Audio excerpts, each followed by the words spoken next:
Loren. Congress made several improvements to USDA's dairy margin protection program in February, directing the department to reopen sign-up through June 1st of this year. Joining us now from the AFBF Washington headquarters is Market Intelligence Director John Newton. Thanks so much for joining us, John. And let's start with an update and the major changes.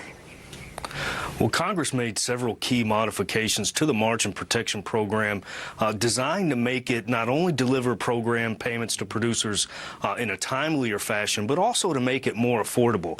The Tier 1 premium rates for the margin protection program for many of the coverage levels were reduced by as much as 80%. In addition to that, they also raised the catastrophic coverage level for Tier 1 farmers from $4 per hundredweight to $5 per hundredweight. Combined, all of these improvements make MPP a much more attractive option in 2018.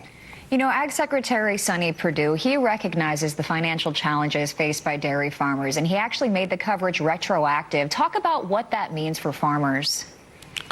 Well, we commend Secretary Perdue for that action. And what that means is that farmers will be eligible for MPP payments going back to January of 2018. So the full coverage year of 2018 will be covered.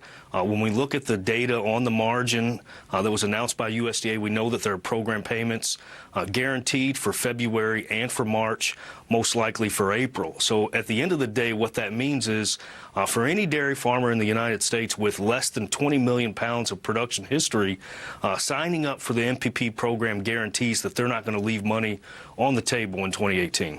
And that makes a lot of farmers happy to hear, I'm sure. Now, it's a busy time. Farmers are wrapping up planting in many cases. What if they don't have time to get to their Farm Service agency by June 1st? That's a great question. So we talked to USDA about this issue, and they've indicated that if farmers make a good faith effort by contacting their FSA office, indicating their desire to participate in the margin protection program, the USDA would work with those producers, make sure they have risk management coverage for 2018. I think it's also important to add the premiums for the margin protection program aren't due until September, so farmers don't have to put any cash up front to receive those MPP benefits right away. Okay, but they do need to try to get that June 1st deadline. Now, when can dairy farmers expect the benefits to start to be dispersed?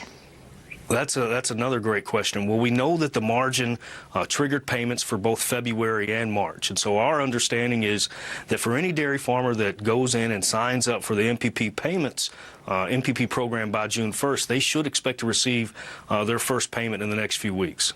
All right. Well, we always appreciate talking to you. You always have such helpful guidance for our producers out there. AFBF Market Intelligence Director